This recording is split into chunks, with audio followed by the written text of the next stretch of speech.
welcome back. I am here with my good friend Tracy. I'm here with my delightful friend Amber. And we are the Road to Tarvalin. Today we are going to be talking about Rings of Power episode 5. Where would you like to start off on this one, Miss Tracy? I kind of wish this was closer to like episode 1 than episode 5. This was my favorite episode so far. I think it's the best one. Yeah. Yeah. I was like, oh, okay. Like the opening scene with Nori and the stranger, I was like, you guys are finally endearing.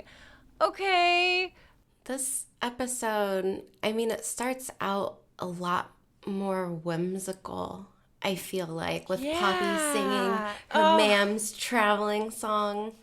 I do feel like the writers of this show, something about it feels a bit sophomoric despite this massive budget. It almost feels like it's being written by someone that hasn't been in Hollywood or in film or TV for a very long time. Yeah. As far as the scripts go.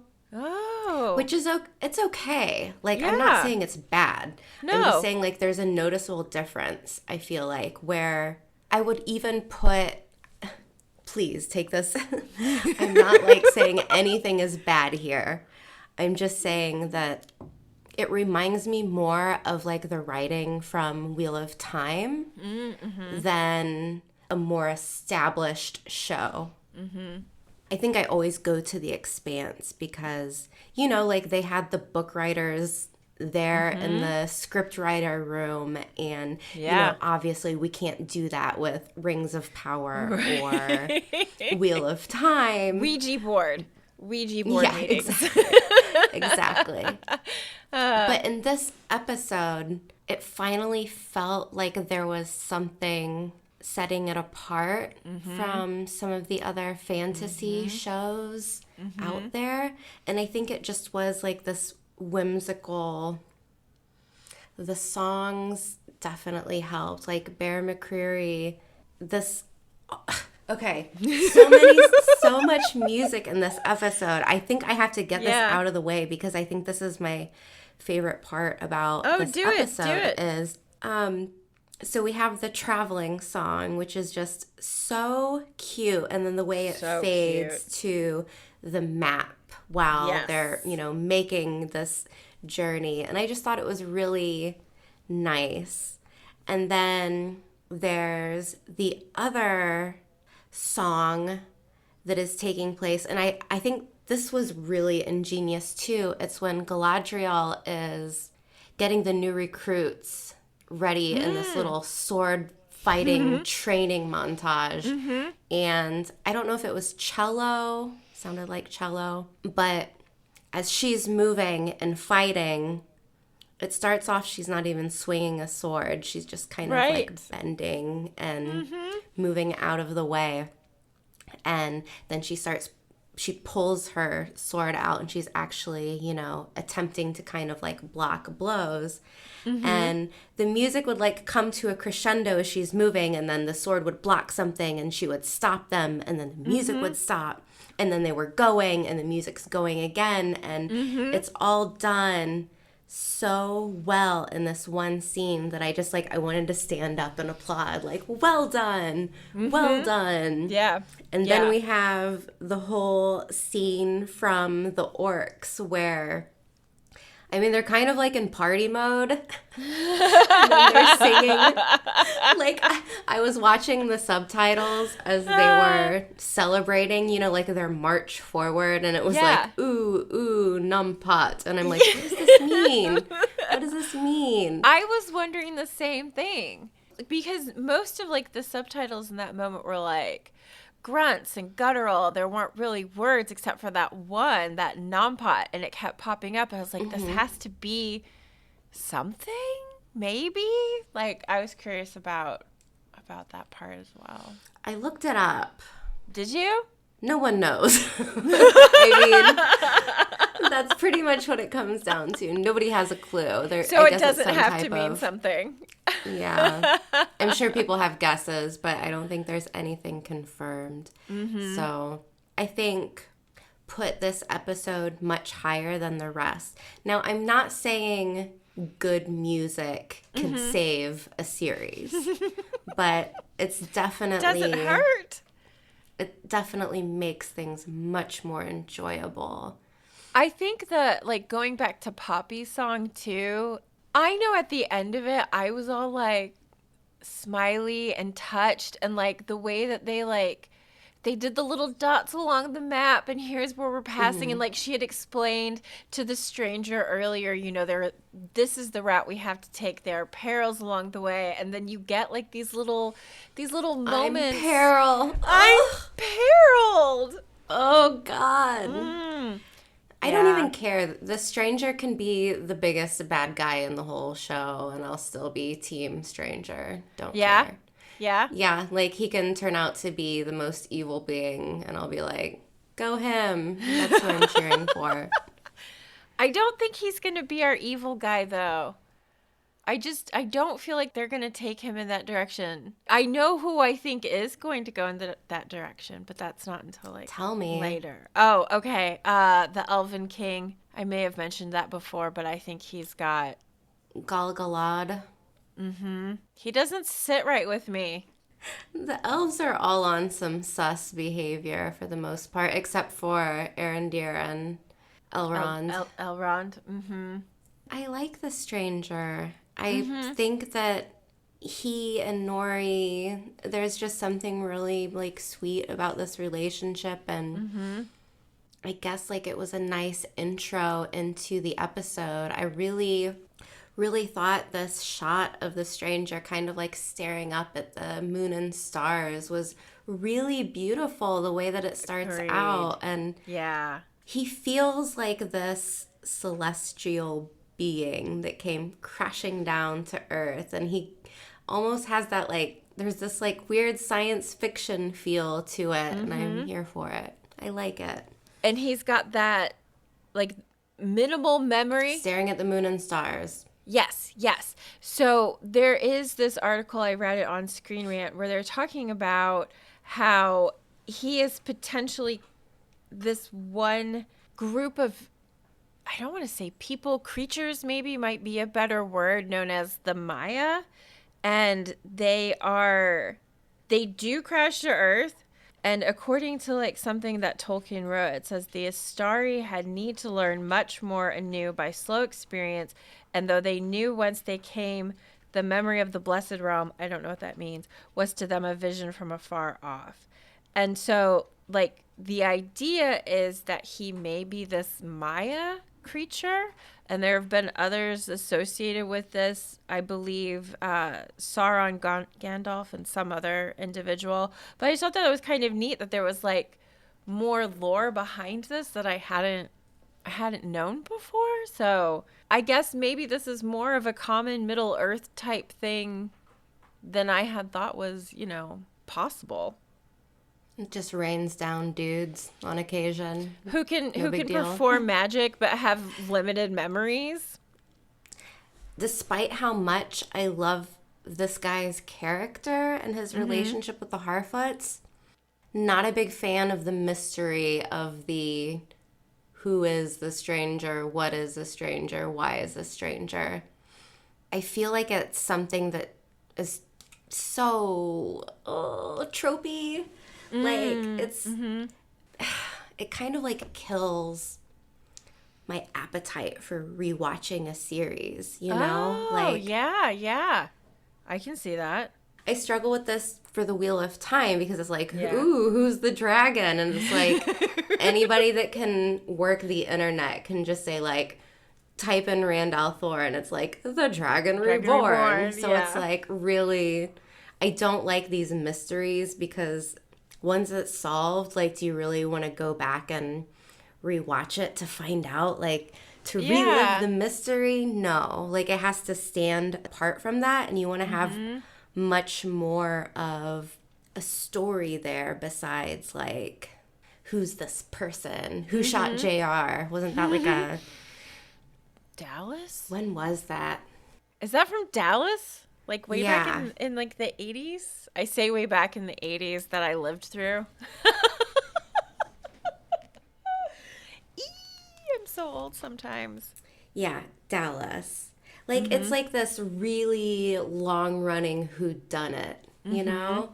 Yeah. And you don't want people just to be invested to solve the mystery. And I don't think that that's the case here with Rings of Power, but it's a risky part of the plot, I feel like. And the Wheel of Time did it too. But again, like, it almost feels like this is one of those people in a boardroom sitting around being like, we need something to hook people in. And I feel like it gets used often.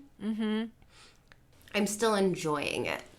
The show in general feels fairly trope heavy, though, as well. And I think maybe that's what adds to your observation from earlier, where it has kind of that, like, sophomoric feel. I feel as though there are almost too many tropes to lean on here. And not that it's a bad thing. Like you said, it can be great depending on how it's written. Same scenario with the Wheel of Time, though. Like, these shows, there are tropes because of these works of art being written when they were. Like, yeah, that's they true. started some of these They started them. So, like, yeah. Yeah. I just wondered if, like, that was, like, if you felt like it was kind of like a trope-heavy show overall. Yeah, but I feel like almost all fantasy shows are. You're going to be hard-pressed to find a fantasy show or a series where it's not like there's one savior type. Like, who's going to be the one to save everyone? Who's going to save the world? Who's the villain who was wronged somewhere in his past, so he turned to the other side? You know, like, it's just... It's just kind of out there. Yeah, but while you say that, I think there's like a level of comfort. And maybe that's not the right word, but like when you go to certain shows, I think whether we acknowledge it or not, we have expectations. And maybe like some of those just add to it being like a more enjoyable experience to be like, oh yeah, I've seen this before. I kind of have an idea of where this is going instead of like maybe always feeling lost all the time. You know what I mean? Sure. I mean, like, I think that's the same reason why people gravitate towards serial killer podcasts or true crime shows, because there's that sense of like, at the end, they catch the guy and like, it's all tied up nice and neat, and you go back to your life, and there's that sense of like the end of the story being done. Like, it's not scary anymore. Like, the good guys won. They got the guy. And there's that level of comfort to it. Okay, cool. I like that. Who are these creepy people who are inspecting Gandalf's hole? Which sounds weird, but crater? Is that slightly better? I felt like they were some type of cult, and the one is like holding this disc, and it looks like there's points arranged on this disc in the shape of a constellation. So again, like, I'm seeing this connection to space, ethereal, celestial beings. But they felt very culty in a way, like with their outfits, and it felt more like religious for some reason. With you saying that when that woman is holding like that disc, I didn't see that it had the constellation on it. I wondered if it would. And I'm just kind of thinking like, I mean, it might not be a constellation. It was just, points arranged in a way that looked like one. I didn't look into it, though. I would assume, and we all know that that's never always the safest thing to do, but considering that the stranger has this connection to constellations in the sky and he had just been looking up, I would assume that it probably is. And maybe they're like the finders. Maybe they're the group of people that know, his backstory and Nori just happened to get to him before they did, kind of thing. Like, reminds me of the Fifth Element, the priest that's like looking for Lilu. But yeah, I was just like, another group of people added in. Like, I'm barely keeping track of everything that's happening, and now there's another group of people being added into it. I'm like, what are they doing? Where are they going? What's going to happen with them? Are they good or are they not? Are they ambivalent? Like, Nori's trying to tell the stranger, you're good. And I love that little moment when he's like, I'm good. And I'm like, oh, I really hope you are. I think you might be. But what are the intentions of these people? Are they going to have the same kind of blithely adventurous, good-hearted nature that Nori has? Because I feel like probably not. Probably not. No. Yeah. As much as I loved this episode, there were some things that I'm just confused. Confused me. I don't understand what is going on with this Adar character, and he's like, like the light's fading. I'm gonna miss it. And then the elves are like, the light's fading. We're gonna fade to nothingness. We need the ore because a tree is dying. And I'm like, this makes no sense. It feels so trite. I don't think that the whole story, the thing that we all have to come together and fight for, hinges on this problem that feels like it was just dropped in conveniently. Like, this is so funny because I'm being so negative, yet I really liked the episode. Sorry. Sorry, Nothing's guys. perfect. You can like things and still be like, this is what I didn't like about it. And that's okay. That's just objectively appreciating something, I think, you know? Yeah, and please understand, like, again, I'm not a lore expert. I know nothing about the history here. So I could be making a total fool of myself, and everyone would be like, it's so simple, Amber. If you would have read, paragraph 6, page 22, you would see, you big dummy. We already tread the path of becoming lore experts and one fantasy series experts. We'll let other people be experts for Lord of the Rings and be thankful that they're there. The thing I'm most invested in is this fight in the Southlands. I really liked Bronwyn's speech. Like, let's go, team. There's just something about her in that blue dress. She looks very regal despite being like, I'm from this kind of like dumpy little village where nobody cares about, but there's something about her where it's like, are you going to be a queen? Yeah, she does continue to step up to lead too.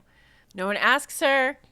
No one tells her that she needs to. She's just like, this is what needs to happen. We're all going to do this. Okay, let's all go. Let's all go. Let's go do these things. And now, oh no, go ahead.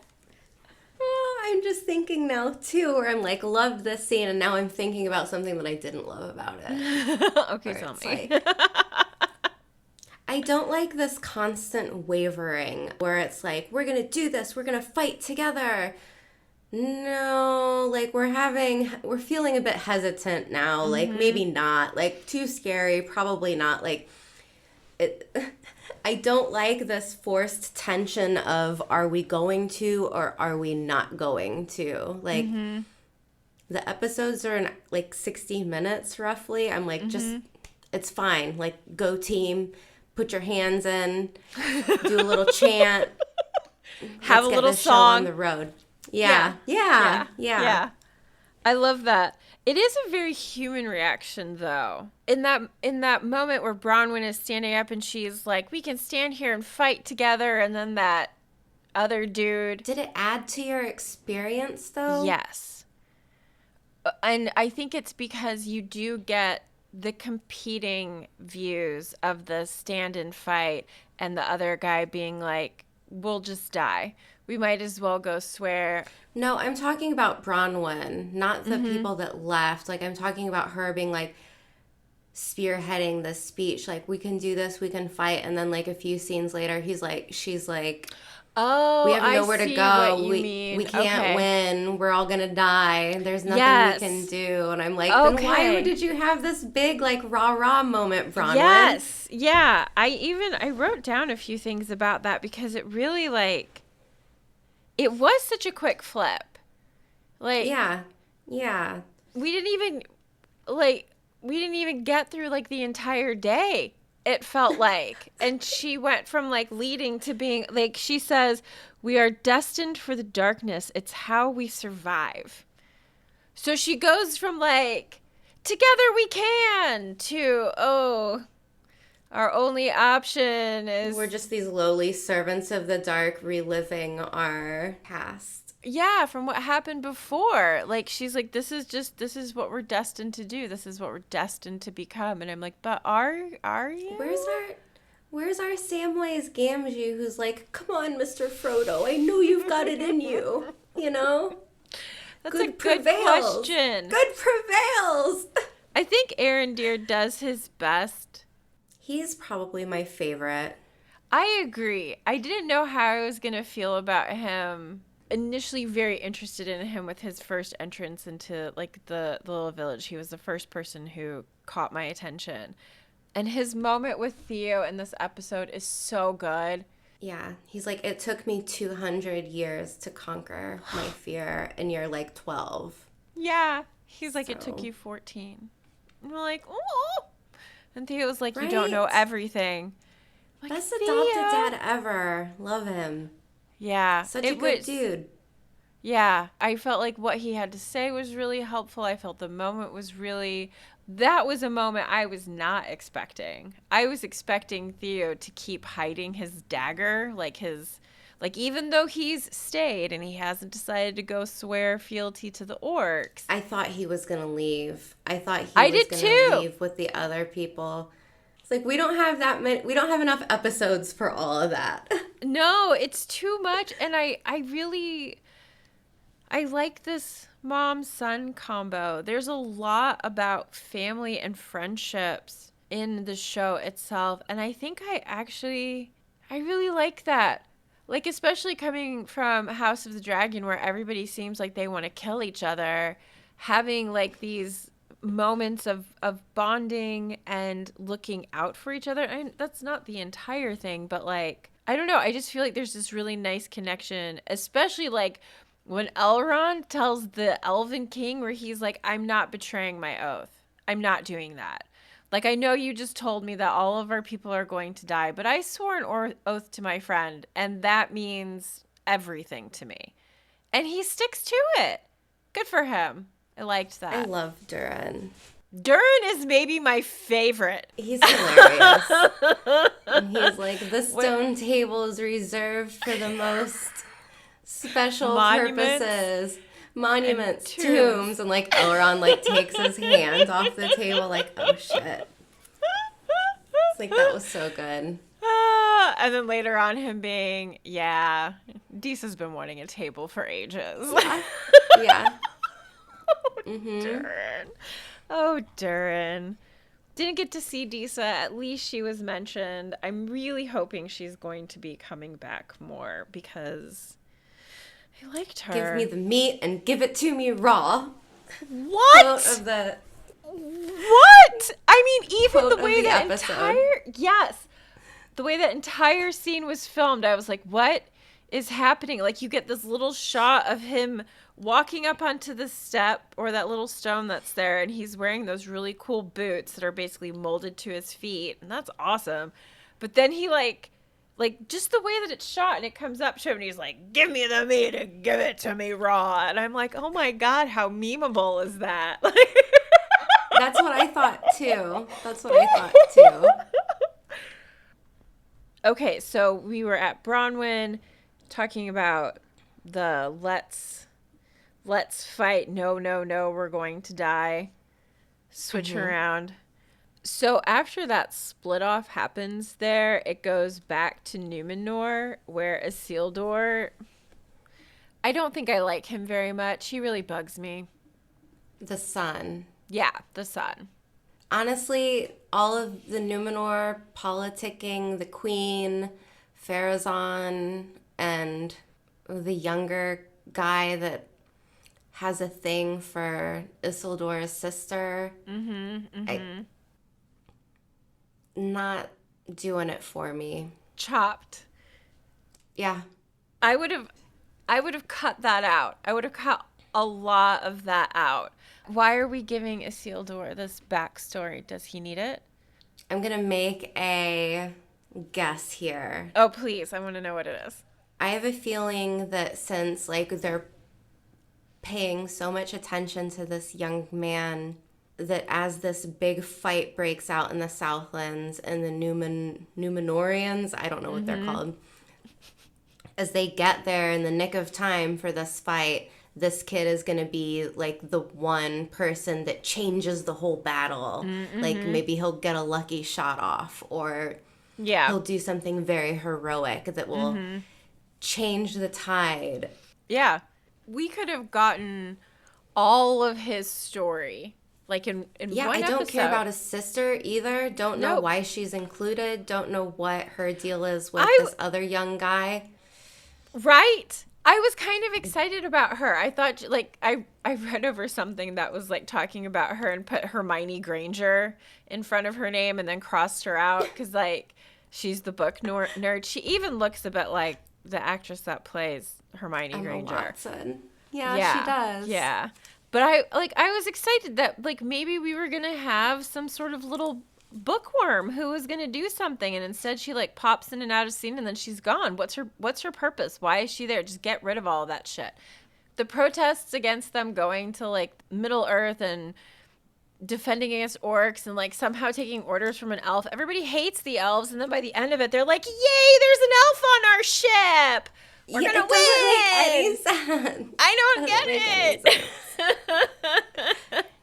I think that's the thing that's so hard for me, where this show isn't bad, but coming to it not knowing the source material, I have many questions where I just don't feel like, is this supposed to be over my head? Like, is it supposed to be complex because it's a complex show, or is it complex because they didn't do enough editing, prepping, and editing? Yeah, maybe, but I feel more like it's more like in the writing, like where editing is like choosing what you leave out. I mean, editing for the writing. Okay.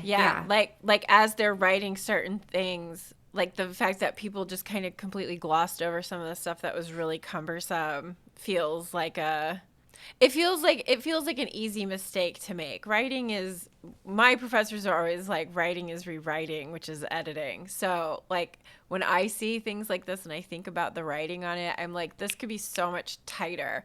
Half of this shit would have just ended up not even in something that I would have produced as a final result.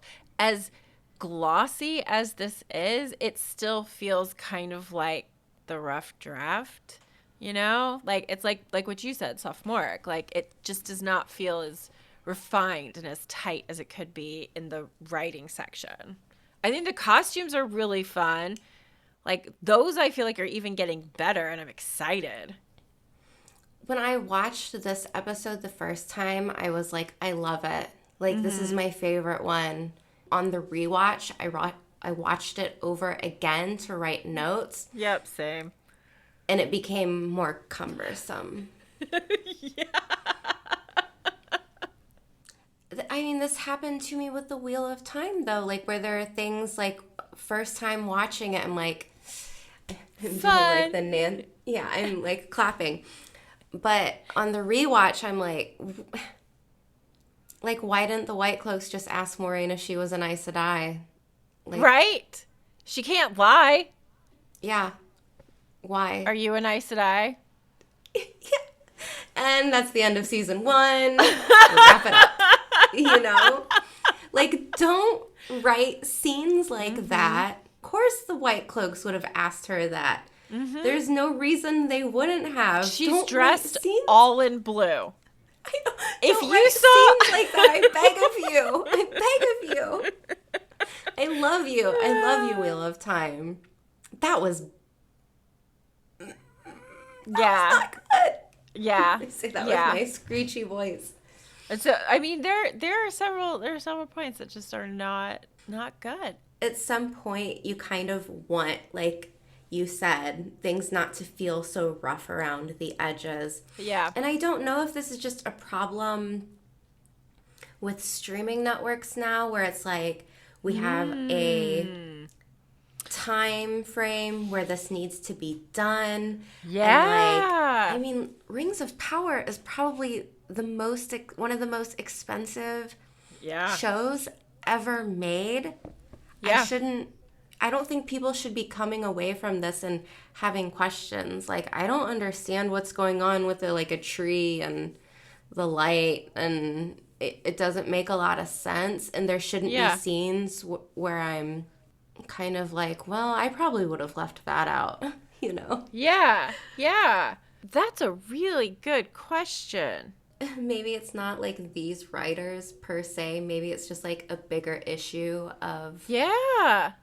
I mean, this is still fairly new territory for streaming services to be creating their own content. So, I mean, with The Wheel of Time, didn't they have to like create their own studio? Like, isn't there like a Jordan studio or something? Because... But now, like, hopefully, like, my hope is that now that they've already built the production studio... That's investment on season 2. So, like, that's money you save next season, which means more money towards other things like channeling or Grom or lots of Grom. Or many, many Grom. An army An of entire Grom. Episode of Grom. Grom. I In for it. I want that. They could surprise me with many things, but a Grom-centric episode. Yeah. I think that's something definitely to keep in mind, that perhaps it is just almost more a studio inexperience kind of thing with the streaming services taking things on. Yeah. Yeah. I do think something that I really enjoyed with Rings of Power this episode is when the stranger, like, just flings these wolves in the air. Like, the one, he just, like, picks it up and throws it. Right. And then those 3 come in for Nori and her mother and Poppy. And he, like, slams his arm on the ground, and this shockwave just, like, blows them back. And I think... one of the things that I really enjoyed about this scene that has nothing to do with it being action is that there were consequences. Like, he used magic here, but there was a cost to it. It took something from his body to do this. And then he has to ice his arm. And I was watching the subtitles as he was saying things, and I'm like, ooh, okay, like, ready to write down these words in a different language, because I'm like, ooh, maybe it's a clue. And then it's like him speaking, like, in parentheses, speaks a different language, and I'm like, damn it, no. But he was saying, like, kala something. And that was the only word that I could find online where people are assuming, like, it translates to light. So it doesn't sound like a baddie if he's... No. Just uncertain of what he's doing. Well, Nori's scared. Yeah. That's understandable. Of course. Yeah.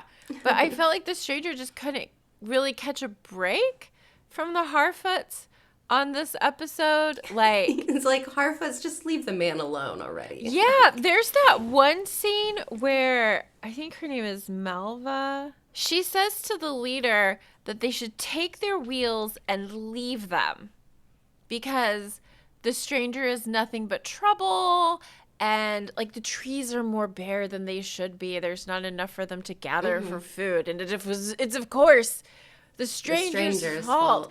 Yeah, but this whole like we should take their wheels and leave them.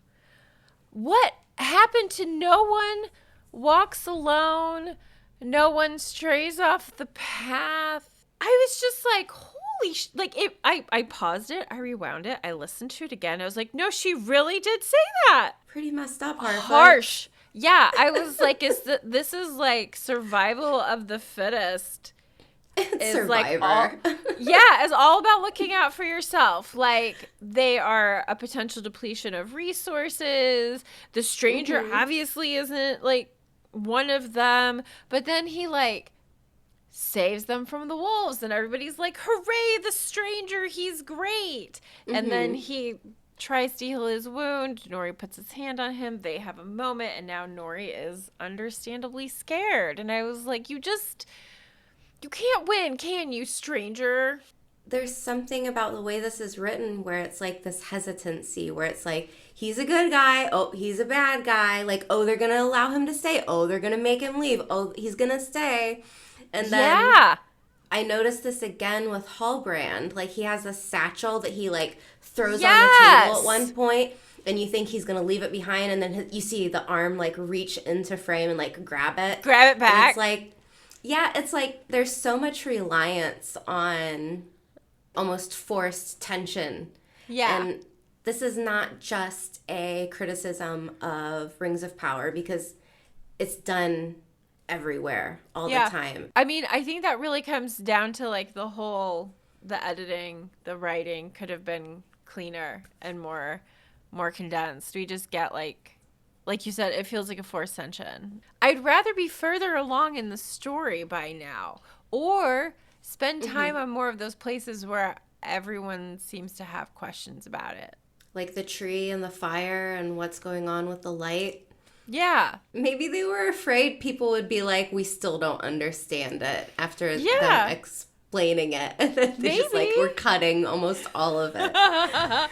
This doesn't even exist anymore. Just forget that ever happened. And it is that whole like attraction of people who know the source material and those who don't. And like, how do you balance an audience that's going to be like super critical or else really confused, you know? Like that has to be tricky. I'm curious. Okay, another mystery, if you will.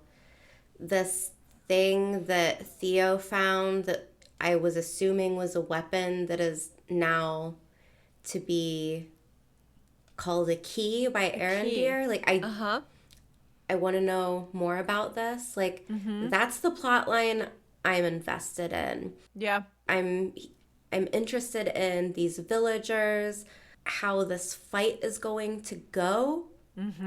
So I'm really, really hoping that next episode, it's not like holding off on that. Like, I hope next episode, the Numenorians have arrived and like it's battle time. Like I'm ready to get the story rolling. Yes. Because it's episode 6, 7, 8. There's 3 left. 3 episodes left. That's it.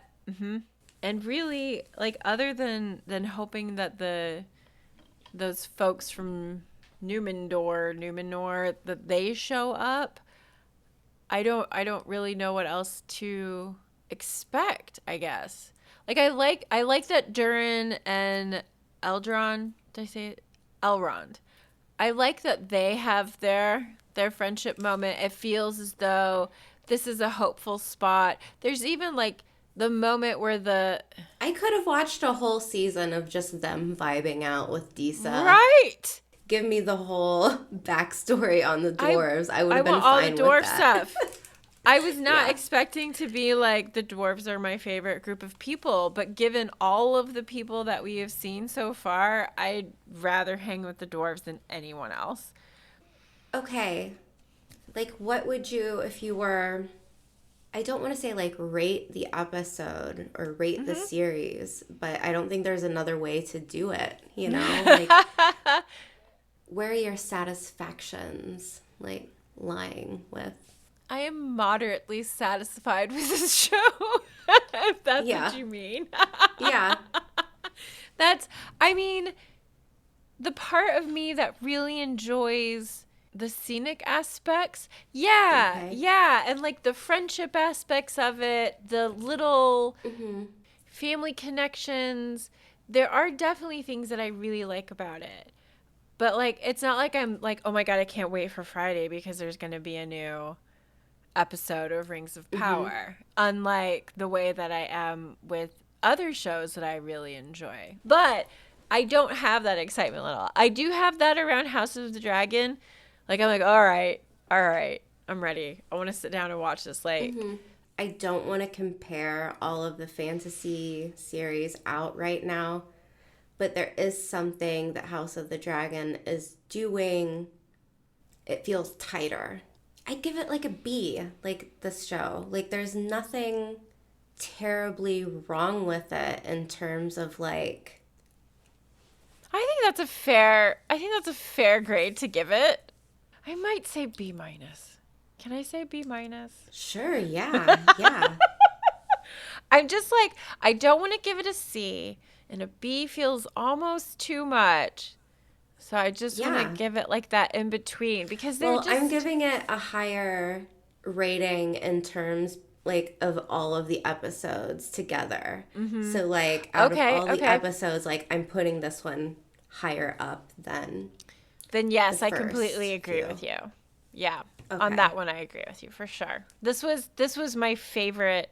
This was my favorite episode so far. Even though they're like towards the end, I was like just scribbling. Like, what the heck? What the heck? And at the same time, I was like, look at their armor! Yeah. Ugh. The costumes and the settings and the sets. Yes. It's so unbelievably beautiful. Yeah. Detail appreciation. So pretty. So pretty. Yeah. That last scene of the ships, because we didn't even talk about the ships blowing up, which that whole plot point, silly. Could have just left it behind. Not even necessary.